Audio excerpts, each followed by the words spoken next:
जनसभा मध्य प्रदेश में इसलिए आयोजित की गई है कि मध्य प्रदेश के अंदर आने वाले अक्टूबर महीने में जो चुनाव है उस चुनाव में अम्बेडकराइट पार्टी ऑफ इंडिया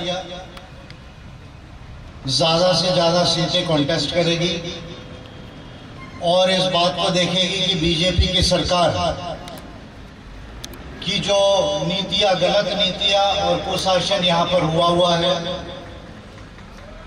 उसको पॉइंट बाय पॉइंट जो है वो लोगों के आगे उजागर किया जाएगा और मध्य प्रदेश में लिमिटेड अलायंस बढ़ाकर ज़्यादा से ज़्यादा सीटों पर चुनाव लड़कर इस बात की कोशिश की जाएगी कि अब की बार 2023 में बीजेपी की सरकार मध्य प्रदेश में ना बने और कांग्रेस की सरकार यहाँ पर ना बन सके। ये दोनों बात को ध्यान में रखकर इस जनसभा को आयोजित किया गया है और ये बातें इसलिए करना जरूरी है क्योंकि देश के अंदर में कुछ बातें ऐसी हैं जिनके ऊपर में ध्यान देने की जरूरत है और एपीआई देश की एकमात्र ऐसी पार्टी है जिसकी नीति सबसे ज्यादा विस्तारित है देश के अंदर में और बीजेपी की सरकार एकमात्र ऐसी पार्टी है देश में जिसकी नीति कम है, स्लोगन ज्यादा है। ये नीति इसको समझ नहीं है सरकार को और स्लोगन ज्यादा लगाती है। तो कई ऐसे विषय हैं, कई ऐसे मुद्दे हैं जिसके ऊपर में मैं बात करना चाहूंगा और वो बात करना देश में जरूरी है अभी, क्योंकि मैं यहाँ पर शेड्यूल लोकसभा में हूँ, सीधी और जबलपुर लोकसभा के लोग आए हुए हैं। शेड्यूल्ड एरिया में हूँ, ट्राइबल बाहुल क्षेत्र है। मध्य प्रदेश में 28% से ज्यादा आदिवासी है पूरे मध्य प्रदेश में और इसलिए मैं समझता हूं कि आदिवासियों के विषय के ऊपर में मैं कुछ महत्वपूर्ण बात करूंगा। उसके पहले आदिवासियों के एजेंडा, क्योंकि आदिवासियों के एजेंडे को ये पिटीशन मेरे हाथ में है।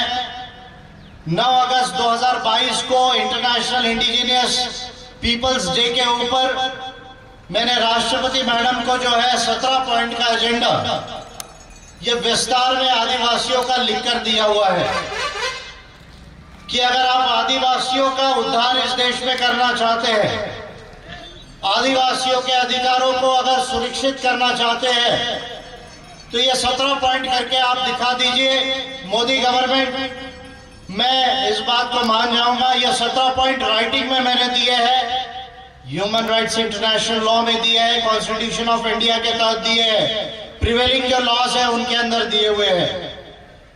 इसलिए इस विषय के ऊपर में तो मैं डिटेल में बात करूंगा ही करूंगा, लेकिन 2-4 विषय है जिसके ऊपर में मैं समझता हूं कि बोलना जरूरी है। अभी अभी केंद्र सरकार ने बजट घोषित किया और कहा कि अमृतकाल का बजट है। मैं कहता हूं कि अमृतकाल का बजट नहीं है, यह विषकाल का बजट है। इस बजट को जो है वो मैंने विषकाल का बजट कहा है। इसलिए अमृतकाल की बात जो है वो मैं रिजेक्ट कर रहा हूं क्योंकि अमृतकाल 2047 की बात मोदी जी कर रहे हैं और मैं कह रहा हूं कि जो सरकार 9 साल सरकार में रही है, 10 साल समाप्त होने को आए हैं, उसको पहले अपना रिपोर्ट कार्ड देना चाहिए, अपना परफॉर्मेंस बताना चाहिए कि 10 सालों के भीतर उस सरकार ने क्या काम किया और वो सरकार के क्या अचीवमेंट्स हैं। इस बात को यदि वो सरकार बताती है तो मैं समझता हूं कि ज्यादा उचित होगा। मैं आपको केवल 2-3 बातें महत्वपूर्ण बताना चाहूंगा। 2004 से 2014 तक इस देश में सकल घरेलू उत्पाद जो है, जिसको हम ग्रॉस डोमेस्टिक प्रोडक्ट कहते हैं, the GDP of India grew at the rate of 7% for last 10 years from 2004 to 2014। 2004 से 2014 तक हमारे देश का सकल घरेलू उत्पाद ये 7% से बढ़ा। लेकिन मोदी सरकार के 10 सालों में, 10 साल अभी खत्म होने आ रहे हैं, तो मोदी सरकार के 10 सालों में हमारे देश का जीडीपी, हमारा देश का सकल घरेलू उत्पाद ये केवल औसतन 5.5% से बढ़ा है, केवल 5.5% से बढ़ा है। अब किसी को भी छोटा भी मैथमेटिक्स आता है, अगर गणित आता है, तो आप मुझे बताइए 7%, 100 रुपए पे 7% यानी 7 रुपया होता है। 100 रुपए पे 5.5% यानी 5.5 रुपया होता है। आपके पास 5.5 रुपये आने से ज्यादा इनकम होगी या 7 रुपये आने से ज्यादा इनकम होगी, ये बताइए आप मुझे। 5.5 आने से ज्यादा है या 7 आने से ज्यादा है? जम से बोलिए, 5.5 आने से ज्यादा है या 7 आने से ज्यादा है? 7 ज्यादा होता है या 5.5 होता है? 7 ज्यादा होता है। गांव के आदमी को, जंगल के आदमी को भी सिंपल मैथमेटिक्स समझता है, लेकिन ये हमारे देश के प्रधानमंत्री, इनको इतना भी मैथमेटिक्स और कैलकुलेशन नहीं मालूम कि 7% से जो है वो 5.5% कम होता है। ये सरकार कहती है कि इंडिया 5वें नंबर पर आया। सही बात है, हम 5वें नंबर पर आए। America, China, Japan, Germany, India, England 6वें नंबर पर गया। बहुत अच्छी बात है, अब 5वें नंबर पर आए। पर जापान की आबादी 12 करोड़ है, अमेरिका की आबादी 32 करोड़ है, चाइना की आबादी हमारे बराबर 140 करोड़ है। पर कैपिटा इनकम में इंडिया का कौन सा रैंक है? एक आदमी के पास कितना रुपया है, इसमें इंडिया का क्या रैंक है? जीडीपी पे 5वें रैंक पर आए और आप 5वें पे नहीं 4थे पे होते अगर आप नोटबंदी नहीं करते, गलत जीएसटी नहीं लगाते और 7% पर आनम से ज्यादा जो ग्रोथ रेट जो बढ़ रही थी 2004 से लेके 14 तक, अगर उसको आप मेंटेन भी कर लेते तो आज जर्मनी 5वें पे होता, इंडिया 4थे पर होता। इतना सिंपल आपको अर्थशास्त्र नहीं समझा और आप कहते हैं कि हम 5वें रैंक पे आए। चाइना का जीडीपी $17 ट्रिलियन है, अमेरिका का जीडीपी लगभग $24 ट्रिलियन है, हमारा जीडीपी केवल $3.18 ट्रिलियन है। चाइना का जीडीपी हमारे से 6 गुना ज्यादा है, अमेरिका का जीडीपी हमारा हमसे 8 गुना ज्यादा है। 70 सालों बाद भी अगर आपको यह समझ में नहीं आया, 9 साल सरकार चलाने के बाद 10 साल कंप्लीट होते आ रहे हैं, पर अगर आपको ये सिंपल मैथमेटिक्स और इकोनॉमिक्स और फिनेंस अगर समझ में नहीं आ रहा है, तो मैं समझता हूं कि ये भारतीय जनता पार्टी नहीं, ये बुद्धू जनता पार्टी है। ये भारतीय जनता पार्टी नहीं जिसको सिंपल मैथमेटिक्स और स्टैटिस्टिक्स और फिनेंस समझ में नहीं आता हो, जिसको सिंपल आंकड़े समझ में नहीं आते हो, उसका B स्टैंड्स नॉट फॉर भारतीय, B स्टैंड्स फॉर बुद्धू। ये बुद्धू जनता पार्टी है। इन्होंने देश के पार्टियों के नाम बदले, देश के शहरों के नाम बदले। आज मैं बीजेपी का नाम बदल के बुद्धू जनता पार्टी कर रहा है। तो ये बुद्धू लोगों की सरकार, ये बुद्धू लोगों की सरकार इंडिया को आगे नहीं ले जा सकती। ये बात मैं आपको क्लियर कह रहा हूं। पहला पॉइंट जिसको इकोनॉमिक्स का मैंने स्टेट किया, और इसलिए मैं कह रहा हूं कि बेरोजगारी 7% से ज्यादा है। इस देश के गांव के किसानों की, आदिवासियों की, श्रमिकों की आय जो है वो नहीं बढ़ी हुई है, और आपके मित्रों की आय 600 नंबर से दूसरे नंबर पर चले गए, दूसरे से 32 पे चले गए। ये कौन सा अर्थशास्त्र है कि आपके मित्र जो है रातों रात जो है वो 600 नंबर से दुनिया के दूसरे नंबर के अमीर होते हैं, और इस देश का जो किसान है, इस देश का जो मजदूर है, इस देश का जो श्रमिक है, उसकी इनकम डबल भी नहीं होती। ये कौन सा अर्थशास्त्र और फिनांस है? जरा मोदी जी जरा इसको बताए, जरा शिवराज सिंह चौहान इसको बताए, तो मुझे ये बात समझ में आएगी कि क्या इस देश में हो रहा है। तो ये सरकार की नीति सही नहीं देश के लिए, ये पहला पॉइंट है। अगर एपीआई की सरकार इस देश में बनती है, अगर एपीआई की सरकार इस देश में बनती है तो आप नोट कीजिए, दो बातें केवल मैं कहने वाला हूं, आप नोट कीजिए। अगर एपीआई की सरकार, मेरे नेतृत्व में अगर एपीआई की सरकार बनती है लोकसभा के अंदर, देश के अंदर, दिल्ली के अंदर, तो मैं 2045 तक इंडिया को $20 ट्रिलियन इकोनॉमी बना सकता हूं। $20 ट्रिलियन इकोनॉमी बना सकता हूं। मैंने ये बोला बस्तर के अपने भाषण में, उसके बाद पीयूष गोयल बोले नहीं नहीं हम भी $20 ट्रिलियन बनाएंगे। अरे पीयूष गोयल जी, जरा $20 ट्रिलियन बनाने के लिए कितना % जीडीपी ग्रो होना पड़ता ये तो आप बताइए। और $20 ट्रिलियन इकोनॉमी बनाने के लिए ये हिंदू राष्ट्र का एजेंडा नहीं लगाना पड़ता।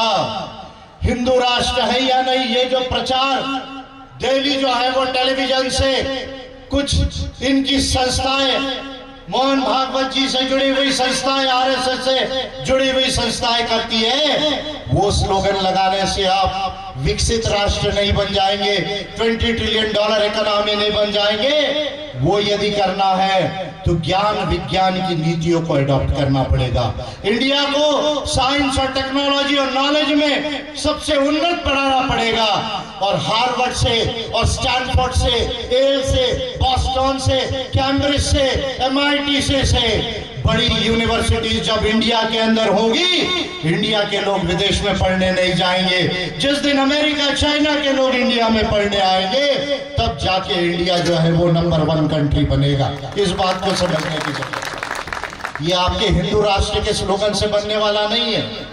पता नहीं आपके मध्य प्रदेश में कौन कौन से फर्जी बाबा आ गए, अर्जी निकालने वाले फर्जी बाबा आ गए।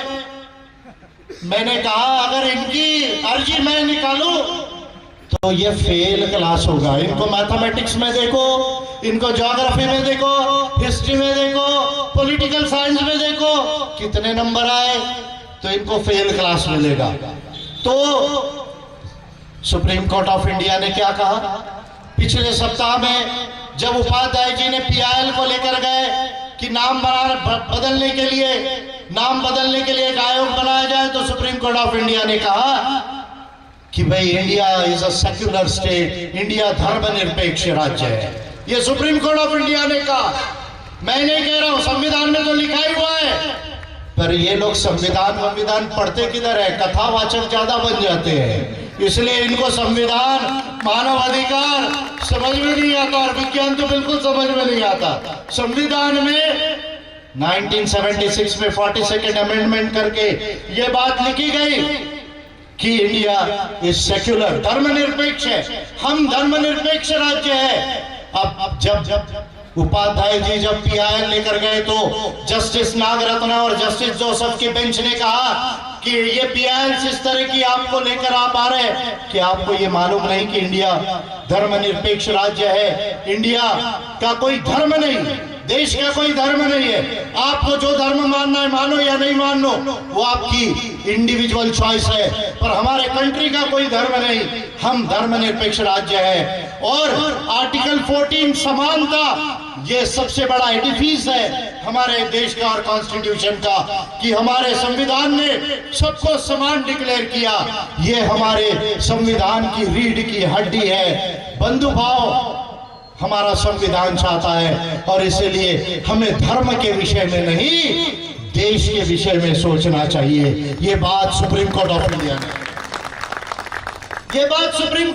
ने कही। इस देश की मीडिया जो मोदी के लिए डेली प्रचार कर रहे हैं, इस देश के एंकर्स जितने भी हिंदी चैनल के लोग हैं, वो मोदी के लिए प्रचार कर रहे हैं। क्या उनको सुप्रीम कोर्ट ऑफ इंडिया क्या कह रहा है ये बात ध्यान में नहीं आती? तो इसलिए मैं देश की जनता से कह रहा हूं कि आपको ये बात समझना होगा कि इस देश में क्या चल रहा है। तो मेरी सरकार अगर देश में बनी तो मैं $20 ट्रिलियन इकोनॉमी इंडिया को बनाऊंगा, और मैक्स प्लैंक इंस्टीट्यूट से बड़ा विज्ञान और प्रौद्योगिकी का इंस्टीट्यूट इंडिया के अंदर बनेगा, जो मैक्स प्लैंक इंस्टीट्यूट अमेरिका और जर्मनी में सबसे बड़ा विज्ञान का और टेक्नोलॉजी का संशोधन करता है, उससे बड़ा इंस्टीट्यूट इंडिया में बनाएंगे। और लंदन स्कूल ऑफ इकोनॉमिक्स और हार्वर्ड स्कूल ऑफ इकोनॉमिक्स के जितने भी बड़े अर्थशास्त्र और फाइनेंस के स्कूल्स हैं, यूनिवर्सिटीज है, उससे बड़ा इकोनॉमिक्स और फाइनेंस में रिसर्च करने वाला इंस्टीट्यूट यहां पर होगा। और अगर ऐसा हुआ तो अडानी ग्रुप का 11 लाख करोड़ कैसा जाता है, ये समझने में 11 मिनट भी नहीं लगेगा। ये समझने में 11 मिनट भी नहीं लगेगा कि ये 600 नंबर से 2 नंबर पे कैसे आता है और 2 नंबर से 32 पे कैसा जाता है, ये समझने के लिए 11 मिनट भी नहीं लगेगा। तब जाके इंडिया जो है वो डेवलप्ड कंट्री बनेगी। हमारे देश में आज भी गरीबी है, आज भी पिछड़ापन है। इस देश में, हमारे देश में आज भी 81 करोड़ लोगों को राशन देना पड़ता है। और मोदी सरकार ने कहा कि नहीं, हम राशन देंगे 2014 तक, चुनाव को देखते हुए। वाह, बहुत अच्छी हवा आ गई, प्रकृति ने मेरा स्वागत किया, जोरदार ताली बजा। ये प्रकृति का लॉ है, नेचर का लॉ है, जंगल से। क्यों जंगल से ये हवा आई है? क्योंकि जंगल की आवाज लेकर मैं दिल्ली नहीं पूरे वर्ल्ड में गया हूं। तो जंगल की आवाज लेकर, जिस जंगल की आवाज को इन्होंने 1950 से लेके संविधान बनने से लेके दबा दिया, उस जंगल की आवाज को मैं भोपाल ही नहीं पूरे दिल्ली तक और वर्ल्ड तक मेरी आवाज में जंगल के लोगों के लेकर गया हूं। प्रकृति ने स्वागत किया। 7 करोड़ गरीब या गरीब जैसे परिवार आज भी हमारे देश में, 7 करोड़ गरीब या गरीब जैसे परिवार हमारे देश में आज भी है। हम कहते हैं कि 1947 में हम जब 100 साल पूरे होंगे तो ये कर लेंगे, वो कर लेंगे, वो कर लेंगे। अभी G20 समिट हो रही है, इंडिया के अंदर G20 समिट हो रही है, उसका बहुत बड़ा हम प्रचार कर रहे हैं, अच्छी बात है, G20 हो रही है। लेकिन 70 सालों बाद भी इस देश के आजादी के बाद 70-75 सालों बाद भी अगर देश में 7 करोड़ लोग गरीब या गरीब जैसे हैं, तो ये हमारे देश के लिए केवल चिंता का विषय ही नहीं, एक शर्म की बात है कि आज भी हमारे देश में इतने सारे गरीब परिवार हैं। आप कहते हैं कि हमारा जीडीपी 5वें नंबर पर आया, हम इसको $5 ट्रिलियन करेंगे, अच्छी बात है। क्या 7 करोड़ गरीब परिवारों को एक साथ देश के अंदर में मध्यम अमीर नहीं बनाया जा सकता?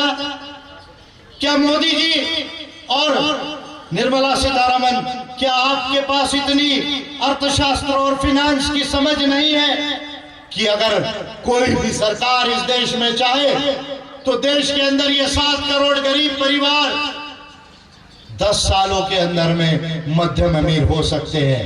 मैं आपसे वादा कर रहा हूं, मेरी सरकार अगर दिल्ली में बन गई तो मैं 10 सालों के अंदर इस देश के 7 करोड़ गरीब या गरीब जैसे परिवारों को मध्यम अमीर बना दूंगा 10 सालों के अंदर। और ये जो मैं कह रहा हूं, ये स्लोगन नहीं, कैलकुलेशन करके ये बात कर रहा हूं। और जनवरी महीने में इस नीति को मैं घोषित करने वाला हूं, मोदी के फ्रॉड स्लोगन की तरह नहीं कि जिन्होंने कहा कि मैं 15-15 लाख सबको दे दूंगा, उस तरह नहीं। मैं बजट के कैलकुलेशन से आपको जनवरी 2024 में डिक्लेयर करके बताऊंगा और ये गारंटी दूंगा कि ये गवर्नमेंट मेरी बन गई तो 7 करोड़ परिवारों को 10 सालों में हम मध्यम अमीर बना सकते हैं। $20 ट्रिलियन इकोनॉमी इंडिया को बना सकते हैं। इंडिया को सबसे बड़ा ज्ञान विज्ञान का सेंटर बना सकते हैं, विकसित राष्ट्र बना सकते हैं। चाइना और अमेरिका के बराबर भारत को लाके खड़ा कर सकते हैं। चाइना और अमेरिका के बराबर इंडिया को लाकर खड़ा कर सकते हैं। पर यह काम बुद्धू प्राइम मिनिस्टर का नहीं हो सकता। आपकी क्या समस्या है? हमने एक बुद्धू प्राइम मिनिस्टर को चुना है। किसको चुना है? कौन से प्राइम मिनिस्टर को चुना? प्रधानमंत्री को। कैसे प्रधानमंत्री है? कैसे प्रधानमंत्री है? आप बोलो, मुझे सुनाई नहीं है। कैसे प्रधानमंत्री है? बुद्धू है कि होशियार है? कैसे होशियार है या बुद्धू है? नीति को लेकर, मैं पर्सनली कुछ नहीं बोल रहा हूं, नीति को लेकर उनकी नीतियां ये। अब मैं बात करता हूं, जब द्रौपदी मुर्मू मैडम को प्रेसिडेंट ऑफ इंडिया बनाया गया, राष्ट्रपति बनाया गया, तब बीजेपी के लोगों ने कहा देखो देखो हमने तो एक आदिवासी को राष्ट्रपति बनाया। राष्ट्रपति कोई आदिवासी बने, मुझे भी खुशी है, मैं धन्यवाद देता हूं। मैं धन्यवाद देता हूं कि राष्ट्रपति जो है वो आदिवासी बने, ये बहुत अच्छी बात है, मैं भी खुश हूं इस बात के लिए। ये बात और है कि मेरे पहले आदिवासियों की याद किसी को आती नहीं थी, मेरे वजह से पूरे देश के लोग अब आदिवासी आदिवासी कहने लगे। कोई बात मत करो, एक दिन ऐसा भी आएगा भारत का नाम बदल के गोंडवाना हो जाएगा, ये भी बात मैं आपको कह रहा हूं। भारत का नाम संविधान में अमेंडमेंट करके कह रहा हूं, गोंडवाना हो जाएगा, ये बात मेरी याद रखना। मैं इनसे एक एक काम ऐसा करवाऊंगा कि आपको जो बात आज काल्पनिक लग रही है वो बात इस देश के अंदर होगी, क्योंकि सबसे ज्यादा तो ये मेरी बातों को ही छोड़ छोड़ कर करते हैं। जैसे राहुल गांधी जी ने न्याय की योजना तब बोली जब मैंने यूनिवर्सल बेसिक इनकम की बात की, जब मैंने $20 ट्रिलियन इकोनॉमी बस्तर में कहा 21 तारीख को, उसके बाद पीयूष गोयल कर रहे हम भी करेंगे हम भी करेंगे हम भी करेंगे। तो कैसे करोगे भैया, आप तो जाति और धर्म के आधार पर झगड़ा करते हो, और इंडिया तो डेवलप्ड कंट्री जाति और धर्म के आधार पर नहीं बनेगा, वो तो विज्ञान और मानवता के आधार पर बनेगा। कैसे बनेगा, विज्ञान और मानवता के आधार पर। तो आप कैसे करोगे, आप तो नहीं कर सकते, आप इंडिया को पीछे ले जाओगे।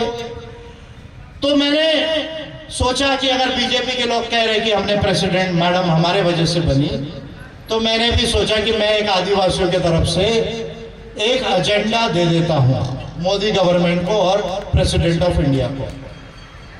अंग्रेजी में लिखा है यार, शायद हो सकता है आप लोगों को लगे मानकर साहब इंग्लिश में क्यों लिखते हैं, मानकर साहब हिंदी में क्यों नहीं लिखा।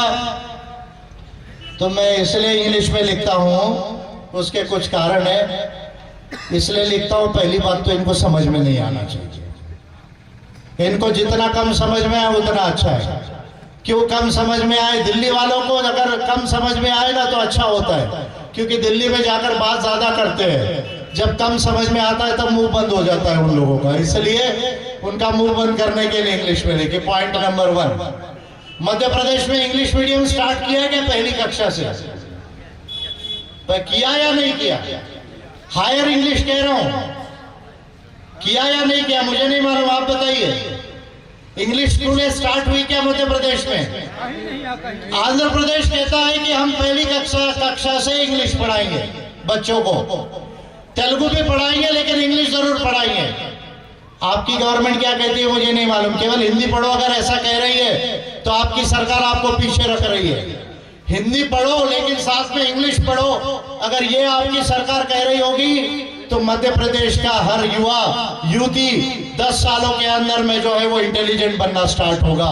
उसका कारण यह है कि English is an international language, अंग्रेजी ये विश्व की भाषा है। कौन सी भाषा है?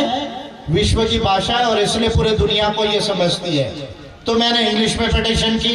एनी हाउ, आप हिंदी बोलो, गोंडी बोलो, मुंडारी बोलो, संताली बोलो, भीली बोलो, मातृभाषा जो है उसको बोलो, पढ़ो, लेकिन अगर सही में नॉलेज को मिलाना है तो मेरी बात एक ध्यान में रखो, इंग्लिश को पढ़ना बहुत ज्यादा जरूरी है। इंग्लिश को पढ़ लिख कर ही जो है आप नॉलेज को जो है वो मिला सकते हैं, इस बात को ध्यान में रखिएगा। भले आप मातृभाषा ताली कम बजे, आपकी कोई बात नहीं, धीरे धीरे समझेगा आपको ये बात। हिंदी पढ़ो, गोंडी पढ़ो, लेकिन इंग्लिश नहीं पढ़ोगे तो नॉलेज में पीछे रह जाओगे। ये बात मैं पब्लिकली बोल रहा हूँ, और इंडिया के लीडर्स को ये बात बोलनी पड़ेगी, तब जाके इंडिया आगे जाएगा। तो मैंने कहा कि भाई ये गवर्नमेंट से कहा कि अगर सही में आपको आदिवासियों से प्यार है तो ये 17 पॉइंट कर दीजिए। तो ये 17 पॉइंट में मैं आज 5-6 पॉइंट ही आप लोगों के लिए कह रहा हूं, और आज फिर कह रहा हूं मोदी सरकार से। कल आपका चुनाव हुआ मेघालय का, त्रिपुरा का, नागालैंड का, तो फिर कहा नहीं नहीं आदिवासी लोग भी हमारी बात को समझ रहे, आदिवासी लोगों को भी हम ऊपर लाना चाहते हैं। अच्छी बात है भाई, कोई बुरी बात नहीं है, but what makes the difference is the policy. आप कौन सी नीति एडॉप्ट कर रहे हैं और आप कौन सी नीति से आगे या पीछे जाएंगे, ये इंपॉर्टेंट है। तो मैं कह रहा हूं अगर आदिवासी आदिवासियों का उद्धार करना है तो 5-6 चीजें कर लो। क्या 5-6 चीजें हैं?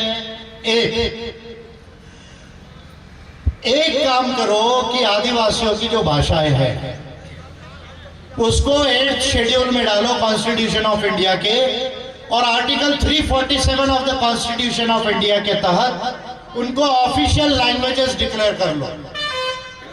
अभी भीली जो है, भीली 90 लाख लोगों से ज्यादा लोग भीली बोलते हैं, 40 लाख से ज्यादा लोग गोंडी बोलते हैं, 20 लाख से ज्यादा लोग मुंडारी हो बोलते हैं। लेकिन संताली को और बोड़ो को छोड़ के और कोई आदिवासी भाषाएं ये हमारे देश के संविधान के 8वें अनुसूची में नहीं है। संताली को भी बाद में इनकॉर्पोरेट किया गया कॉन्स्टिट्यूशन ऑफ इंडिया के। मैं ये कह रहा हूं कि संस्कृत को according to the official data 2011 की सेंसस के अनुसार संस्कृत इस देश में 16,000 लोगों से ज्यादा लोग संस्कृत नहीं बोलते हैं। भीली 90 लाख से ज्यादा, गोंडी 40 लाख से ज्यादा, मुंडारी और हो 20 लाख से ज्यादा। आपने संस्कृत को संविधान के 8th शेड्यूल में रखा, लेकिन ये भाषाएं संविधान के 8th शेड्यूल में नहीं है। जबकि देश की सबसे प्राचीन भाषा ये बो भाषा है। बो भाषा का नाम भी देश में नहीं सुना होगा। बो इज अ ट्राइबल लैंग्वेज, और ये ट्राइबल लैंग्वेज अंडमान निकोबार के ट्राइब्स में आखिरी जो ट्राइब था वो देहांत हुआ 2 साल पहले। और बो भाषा ये इंडिया की सबसे प्राचीन भाषा है। गोंडी ये तेलुगु की पहले की भाषा है, प्रोटो द्रविडियन भाषा ये गोंडी है। इंडिया की ये प्राचीनतम भाषाएं थी, इसको आपने 8वीं अनुसूची में नहीं डाला, इनको ऑफिशियल स्टेटस आपने आर्टिकल 347 के तहत नहीं दिया। क्या दिक्कत है? क्यों करने में दिक्कत है आपको? Point number 1। Point number 2, Rajasthan, Gujarat और पश्चिम मध्य प्रदेश के आदिवासी ये कह रहे हैं कि हमें भील राज्य चाहिए। कौन सा राज्य चाहिए? भील राज्य चाहिए। बस्तर के आदिवासी, कोरापुट के आदिवासी, वारंगल के आदिवासी ये कह रहे हैं कि हमको ग्रेटर बस्तर चाहिए। झारखंड का कियोंझर, मयूरभंज का जो एरिया है जहां से प्रेसिडेंट ऑफ इंडिया आती है वो एरिया, और वेस्ट बंगाल का पुरुलिया क्षेत्र का एरिया को मिलाकर ग्रेटर झारखंड बने, ये एक डिमांड है आदिवासियों की। त्रिपुरा के चुनाव में जो सीटें बीजेपी हारी, आदिवासियों के क्षेत्र की सीटें बीजेपी त्रिपुरा में हारी, वहां के आदिवासियों की भी ये डिमांड है कि हमें आदिवासियों का अलग राज्य त्रिपुरा और आसपास के राज्यों को मिलाकर एक ग्रेटर त्रिपुरा का राज्य होना चाहिए। जब हमारा संविधान बना और बाद में जब लिंग्विस्टिक कमीशन ऑफ इंडिया बना 1956 में, लिंग्विस्टिक कमीशन ऑफ इंडिया ने भाषा के आधार पर राज्य बनाए। तमिल वालों के लिए, तेलुगु वालों के लिए, कन्नड़ा के लिए राज्य बनाए, हिंदी भाषाओं में कई और राज्य बने, मराठी वालों के लिए राज्य बनाए। लेकिन जो 50,000 साल से इस धरती पर, इस इंडिया में आदिवासी रहता है, इंडिया का अंदर सबसे पहला अगर कोई इंसान होगा जिसने यहाँ सभ्यता बनाई, संस्कृति बनाई, तो वो इस देश का आदिवासी, वो इस देश का आदिवासी। तो आपने जब भाषा के आधार पर राज्य बनाए, आदिवासियों के डोमेन को काटकर ये राज्य बने हैं। आदिवासी के क्षेत्रों को काटकर भाषा के आधार पर राज्य बने हुए हैं। देश के आदिवासी ये कह रहे हैं कि हमारे राज्यों को अलग बनाइए, हम भी अपना डेवलपमेंट खुद देखना चाहते हैं, हम अपने गवर्नेंस का मॉडल खुद बनाएंगे, हमारी सरकार कैसी होनी चाहिए, हमारे IAS IPS कैसे काम करना चाहिए, ये हम खुद डिसाइड करेंगे, ये देश के आदिवासी कह रहे हैं, लेकिन ये गवर्नमेंट अलग राज्य आदिवासियों के नहीं बना रही है। पॉइंट नंबर 2, इसको आप कर लो, मैं आपको मान जाऊंगा। पॉइंट नंबर 3, इस देश के अंदर जो खनिज संपदा है, कौन सी संपदा है? खनिज संपदा, नेचुरल वेल्थ, 1000 लाख करोड़ रुपया। मेरी बात सुनाई आ रही, समझ में आ रही? ध्यान से सुनिए, 1000 लाख करोड़ रुपया। फिर रिपीट कर रहा हूं, 1000 लाख करोड़ रुपया। इतनी संपत्ति आदिवासियों के जमीन के अंदर है। कितनी संपत्ति है? 1000 लाख करोड़ रुपया। भारत का, इंडिया का जीडीपी ये लगभग 275 लाख करोड़ है। हमारे देश के जीडीपी से 4 गुना ज्यादा, आज के जीडीपी से 4 गुना ज्यादा मिनरल वेल्थ ये देश के आदिवासियों के जमीन के अंदर है। इस जमीन पर वो 50,000 साल से रह रहा है। कितने सालों से रह रहा है? कितने सालों से? 50,000 साल से ज्यादा से रह रहा है। Anthropology, genetic sciences, pre history इस बात को प्रूव करती है कि 70,000 साल पहले जब बुद्धि डेवलप हुई और हम होमोसेपियन बने, 50,000 साल से हमारी सभ्यता थी। अगर मध्य प्रदेश की मैं बात करूं तो इसी मध्य प्रदेश में भीमबेटका है, हंतोरा है, मेटागेरी है, बगोर है। कितने ऐसे साइट है जहां पर आदिवासियों की सभ्यता के अवशेष मिलते हैं। ये एंथ्रोपोलॉजिकल प्रूफ है, रिकॉर्ड है, जो आज भी हमको इस देश में मिलता है। तो आदिवासियों की जमीन आप लेते हो। अभी कहा ये कोई डैम है, कौन सा डैम है ये बाजू में? कौन सा डैम है? अतरिया, अतरिया डैम है। अतरिया डैम में आदिवासियों की जमीन ली, क्या मुआवजा मिला एकड़ का? 45,000 रुपया एकड़। देखिए आप आदिवासियों की जमीन का भाव देखिए, इनको 45,000 रुपया एकड़। ये मध्य प्रदेश की सरकार ने अतरिया डैम का जमीन आदिवासियों के लिए 45,000 रुपया एकड़ का उनको मुआवजा दिया। आप मुझे बताइए कि अगर यहां कोई जमीन मार्केट रेट से बिके तो कितना रुपया मिलता है? क्या रुपया एकड़ मिलता है मार्केट रेट से? मार्केट रेट से क्या मिलता है? सोचो मत, जल्दी बोलो, कितना मिलता है? हाँ, नहीं बता पा रहे, एकड़ बताइए। एकड़ के हिसाब से क्या मिलता है? मार्केट रेट क्या मिलता है? 2.5 लाख 3 लाख, चलो ठीक है। मार्केट रेट 2.5 लाख 3 लाख है, ये सरकार 45,000 रुपए देते हैं। देखिए आप एक बात, अब ये जितनी जमीन ये देश की ली गई शेड्यूल्ड एरिया में, वो दी गई अडानी को, अंबानी को, वेदांता को, टाटा को और भी लोगों को दी गई। ये माइंस जो है बनी है, इसमें ज्यादातर प्राइवेट माइंस है और गवर्नमेंट की भी माइंस है। मैं आपसे कह रहा हूं मोदी जी, और फिर आपने एक बना दिया प्रधानमंत्री खनिज विकास योजना, खनिज क्षेत्र विकास योजना। डिस्ट्रिक्ट मिनरल फाउंडेशन बना दिया और डिस्ट्रिक्ट मिनरल फाउंडेशन में कहा कि भाई वो रॉयल्टी का कुछ पैसा यहाँ जमा करो और उसका डेवलपमेंट करो।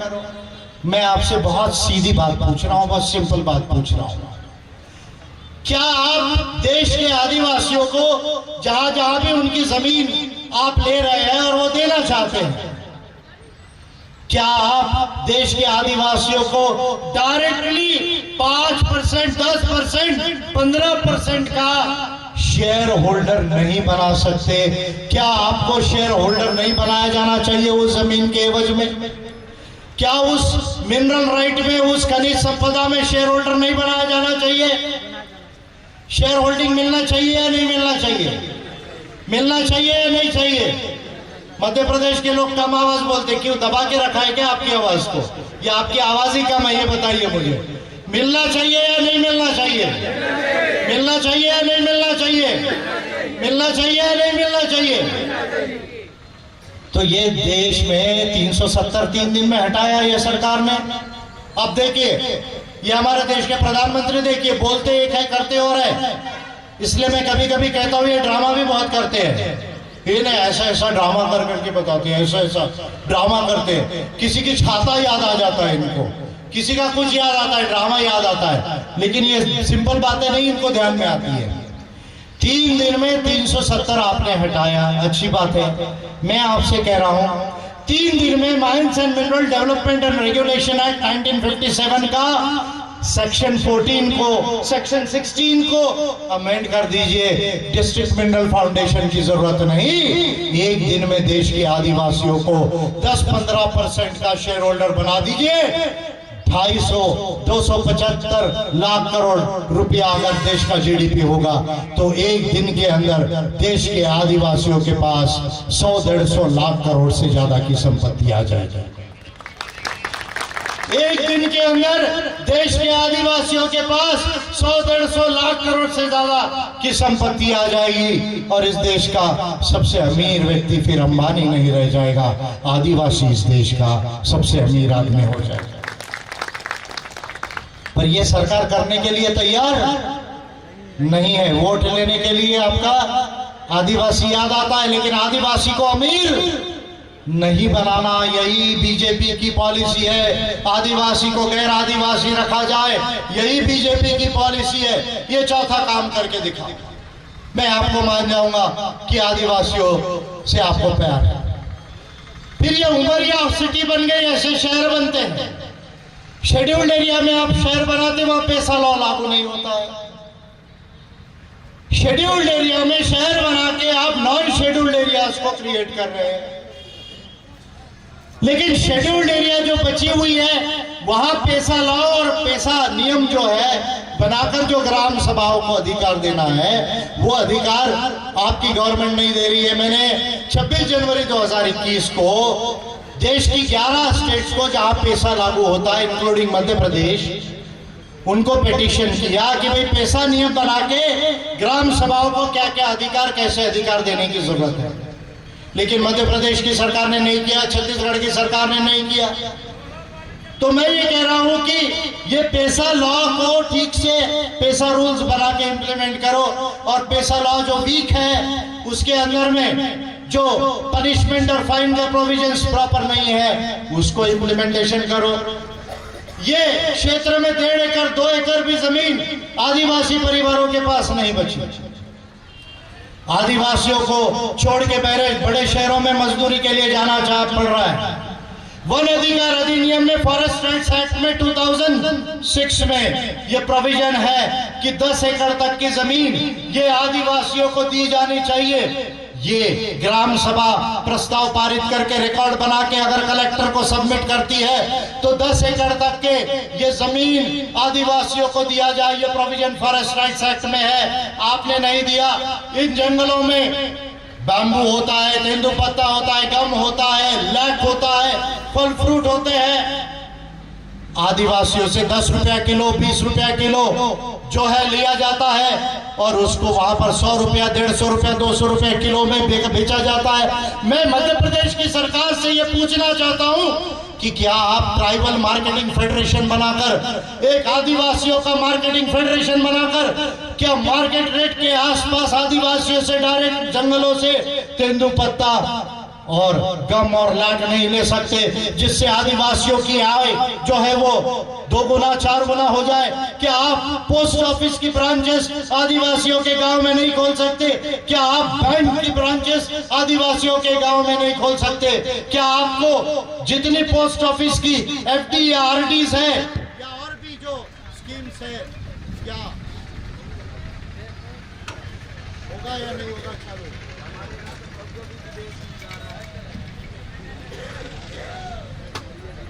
क्या है जनरेटर?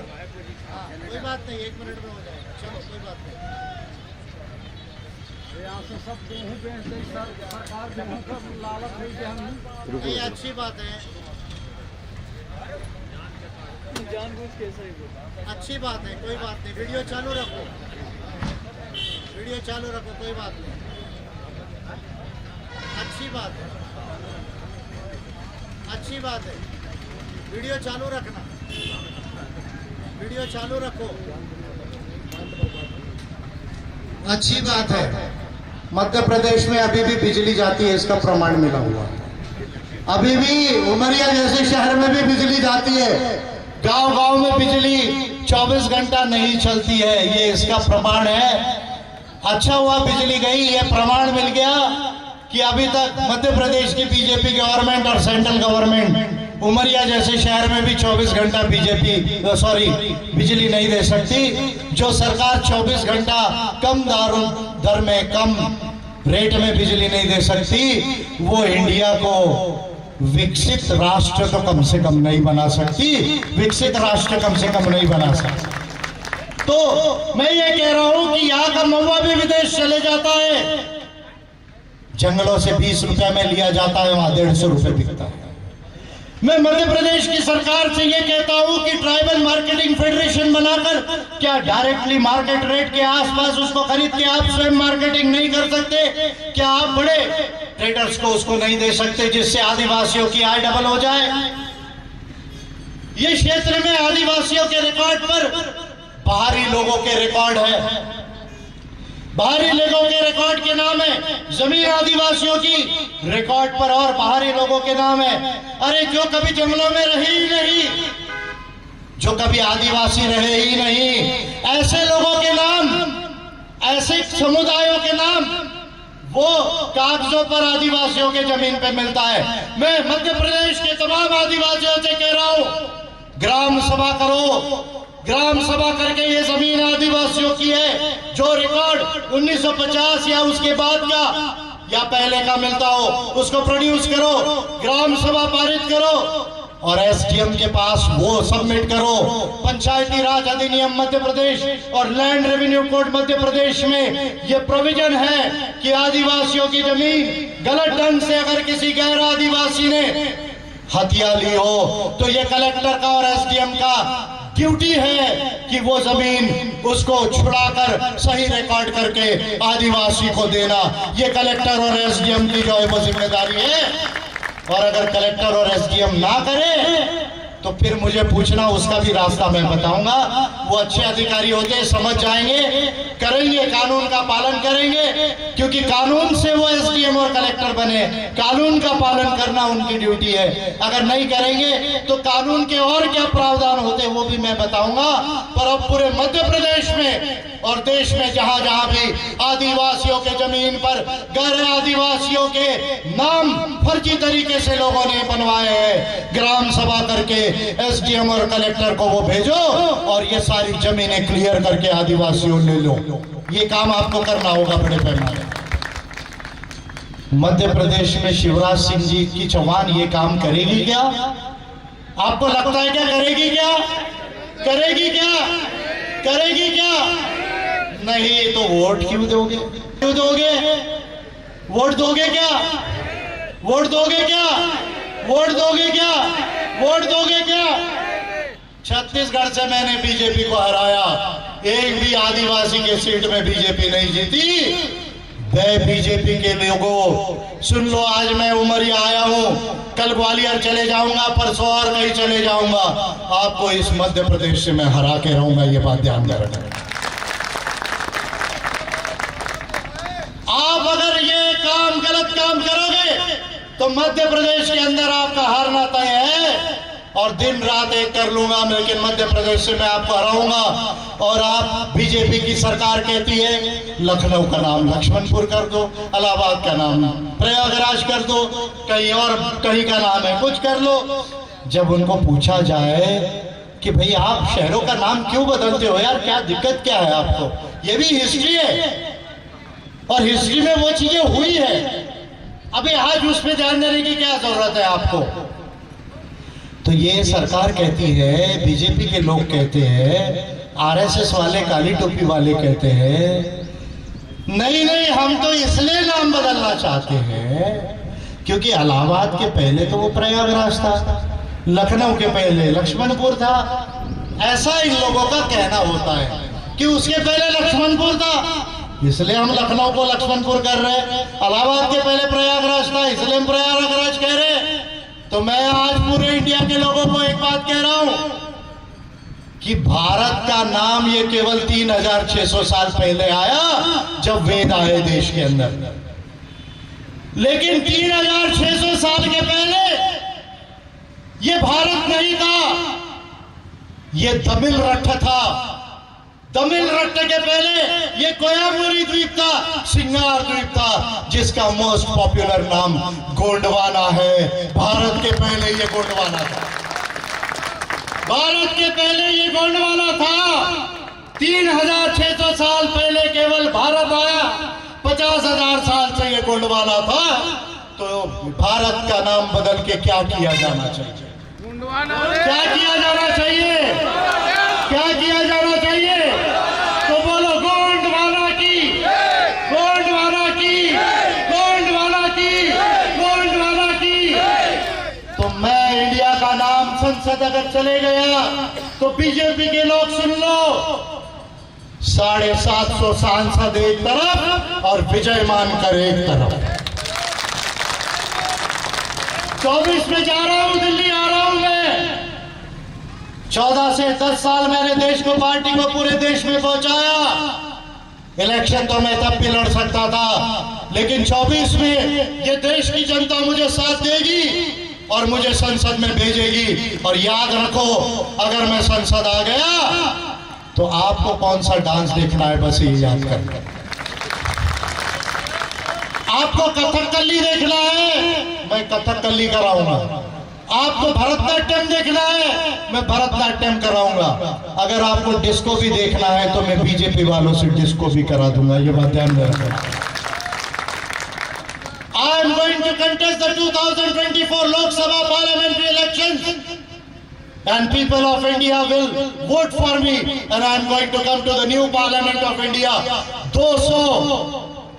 888 सांसद मेरे वजह से देश के अंदर होने वाले हैं। नई संसद जो दिल्ली में बनी है वो विजय मानकर के वजह से बनी है। उठा के 2017 का मेरे बिल उठाकर देख लो। इस देश में किसी को ये नहीं समझ रहा था कि 24 लाख 25 लाख पर एक सांसद हो गया, ब्रिटेन में 1,10,000 पर एक सांसद है, चाइना पे 4 लाख लोगों पर एक रिप्रेजेंटेटिव है, अमेरिका में 6,60,000 पर एक सांसद है, क्यूबा में 16,000 पर एक सांसद है। और ये कौन सी डेमोक्रेसी है जिसमें 25 लाख पर एक सांसद और 4 लाख पर एक विधायक हम चुनते हैं, जिसको अपनी बॉर्डर नहीं मालूम, जिसको समस्या नहीं मालूम, जिसको लोग नहीं पहचानते हैं, ऐसा रिप्रेजेंटेटिव चुनते हैं। तब मैंने कैलकुलेशन करके दिया, 10 बिल बनाकर दिया कि 1,500 सांसद लोकसभा में होना चाहिए और 750 सांसद राज्यसभा में होना चाहिए। तो बीजेपी के लोगों को लगा कि इस तरह अगर हो गया तो हम तो इलेक्शन हार जाएंगे, लेकिन लोकतंत्र है, मजबूरी है, करना पड़ा। अब लोकसभा में 888 और 384 राज्यसभा में होंगे। 2029 में सांसद और विधायक देश में बढ़ जाएंगे, चुनाव आसान हो जाएंगे। और जैसा जैसा चुनाव आसान होगा, इस देश का गरीब, इस देश का किसान, इस देश का श्रमिक, इस देश का आदिवासी, इस देश का ओबीसी, सही मायने में पढ़े लिखे लोग भी इस देश में इलेक्शन जीतने लग जाएंगे। तब जाके सही लोकतंत्र आएगा। तो मेरी सरकार अगर आ गई तो मैं इंडिया का कॉन्स्टिट्यूशन का आर्टिकल 1 को अमेंड करके इंडिया दैट इज गोंडवाना करने वाला हूं।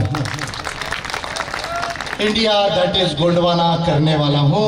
5 पॉइंट केवल बोले, 17 में बाकी छोड़ देता हूं। मोदी जी, अगर आपकी सरकार ईमानदार है तो ये आप मुझे करके दिखाइए। राष्ट्रपति मैडम से रिक्वेस्ट कर रहा हूं कि आप इस गवर्नमेंट को बोलिए आप इधर उधर जाती है, इधर उधर विजिट देती है, अच्छी बात है, लेकिन मोदी सरकार को ये पिटीशन पे काम करने को बोलिए। और नहीं हुआ तो मैं तो पार्लियामेंट पहुंच ही रहा हूं। हमको मध्य प्रदेश में ये काम अच्छे से करना है। यहाँ पर 28% के ऊपर आदिवासी है, 45% से ज्यादा ओबीसी है। अब देखिए आप, ये मोदी सरकार की देखिए आप चालाकी देखिए। 2019 में मैं पहला लीडर हूं जिसने पिटीशन किया इस गवर्नमेंट को ओबीसी की जनगणना के लिए। कौन सी, किसकी जनगणना के लिए? ओबीसी की जनगणना।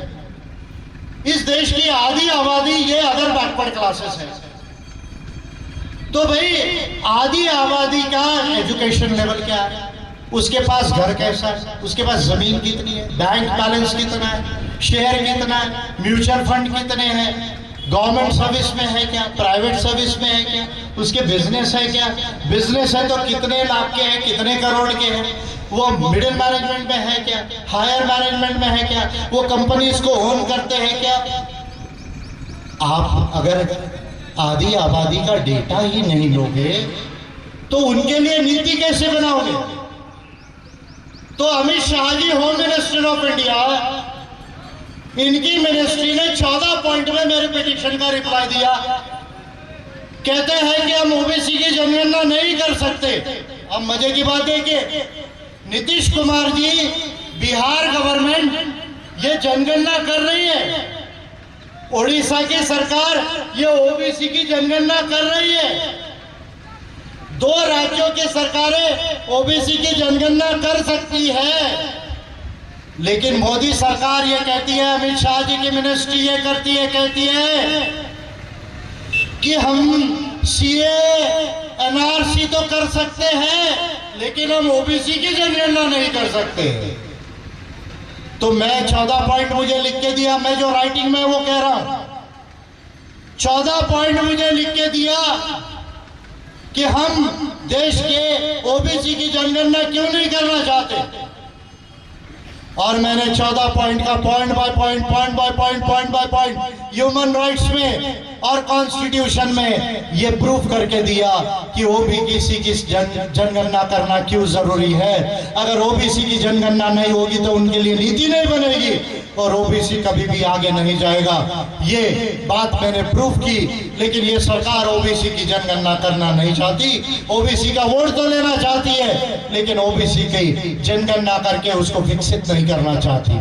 तो ऐसी बीजेपी की गवर्नमेंट को हमको मध्य प्रदेश से और लोकसभा के चुनाव में सबक सिखाना है, लोकतंत्र में इनको हराना है और एपीआई की सरकार को इस देश में लाना है। सरकार बनने के पहले हमारे एमपी और एमएलए जीतने की शुरुआत होनी चाहिए। ये काम शेडोल और सीधी और जबलपुर लोकसभा के विधानसभाओं से हो, ऐसी मैं आप लोगों से विनती करता हूं। और जब तक ये काम नहीं होता, हम चैन से इस देश में नहीं बैठेंगे, हम चैन से इस देश में नहीं बैठेंगे। ये काम करने तक हमको ये काम करना है। इंडिया को वैज्ञानिक, विकसित और मानवतावादी राष्ट्र बनाना है। इंडिया को वैज्ञानिक, विकसित और मानवतावादी राष्ट्र बनाना है। इंडिया को ग्रेट गोंडवाना बनाना है। इस काम को करने के लिए एपीआई को जिताना है। 7 करोड़ गरीब और गरीब जैसे परिवारों को 10 साल में मध्यम अमीर बनाना है। इंडिया को $20 ट्रिलियन इकोनॉमी बनाना है। आदिवासियों को जल, जमीन, जंगल का वास्तविक मालिक बनाना है।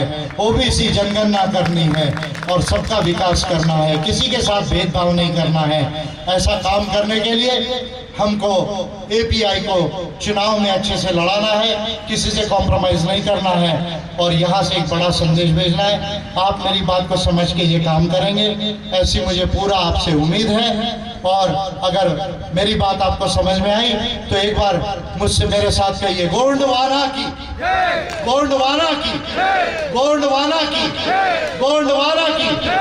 तो धन्यवाद, आप लोगों ने मेरी बात को सुना, समझा।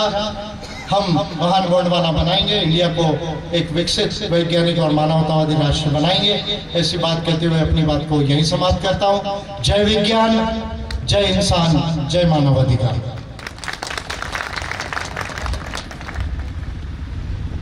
आप संघर्ष करो, विजय मानकर साहब आप Ambedkar party right of India जिंदाबाद। Ambedkar right party of India जिंदाबाद।